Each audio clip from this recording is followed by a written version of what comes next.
Hi everyone, Jim Lorenzen here. Let me give you a full screen real quick so you can see better. And there we go. We're going to be talking about 6 retirement account options every retiree needs to know. And we're going to devote a short video to each one of the options. And today we're going to be doing option number 1, which is basically the easiest, most straightforward of them all. Just leave your money where it is. That's pretty straightforward.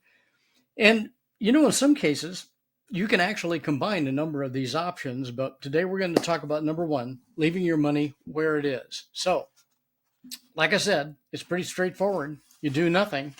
You leave your retirement funds in your current plan. Of course, there are a number of reasons why you might want to leave your money there. And your plan very well may allow you to do this. However, there are a few times where company plans will actually force you to take a distribution because company plans, their rules are different from company to company, from plan to plan. So you've got to check your own plan rules. And quite often, those plan rules, believe it or not, can even be more stringent than the federal government.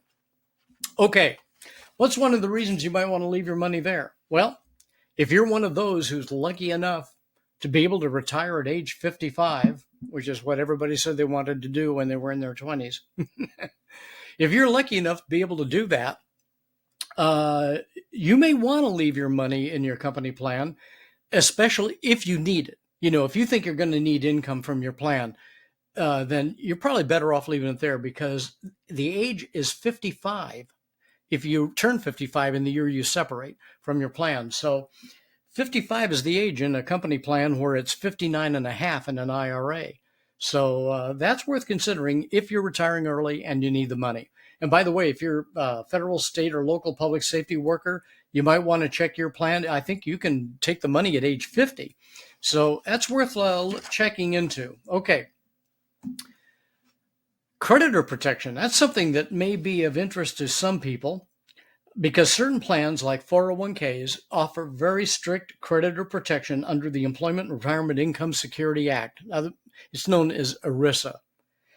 However, it's also worth noting that increasingly more and more states are offering state protection for IRAs that are very similar to ERISA. So you might want to check on your state and see if that's the truth. Fees and services. That's worth looking into because it's one thing to know what you're paying.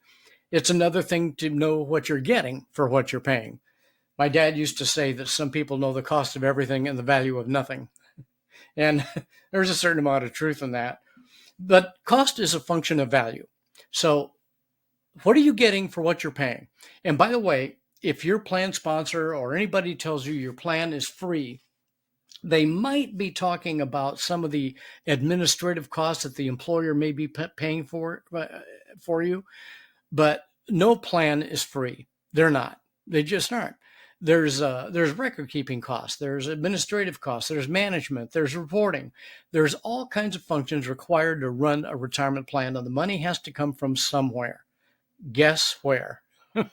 So you want to check with your administrator. You want to check with people. Get in writing a full disclosure of exactly what you're paying, but also find out what you're getting because you could be getting some wonderful value as well. It really depends. And of course, we'll go into that stuff like that in some future things, but it's worth looking at. Now, no option, including option number 1, leaving, all your money in your company plan. No option is really going to be perfect for everybody all the time. And leaving the money in your plan is no exception. There are a number of reasons why you may not want to leave the money in your employer plan. I've listed some of them here for you. You can review this slide and see if any of these are an issue for you. Okay, that was number 1. We did that in probably about, 6.5 minutes. And you can leave your options there or money in the plan, but there are 5 other options we're going to be discussing in future videos. And of course, I'm here to help. If you think you'd like to get some help with your plan and your future planning, let me know. I am not a CPA. I am not an attorney. However, I am a certified financial planner. I am an accredited investment fiduciary, and I am independent private practice, have been for over 30 years, and I've been specializing in retirement the whole time. And I also have a pretty extensive background in some other areas as well. If I can be of help to you, there's the website right on the page. Go to the Getting Started page at endfin.com, and you'll see somebody that looks like that guy sitting at the desk. That's me. At any rate, thanks for watching, and we'll see you at the next video.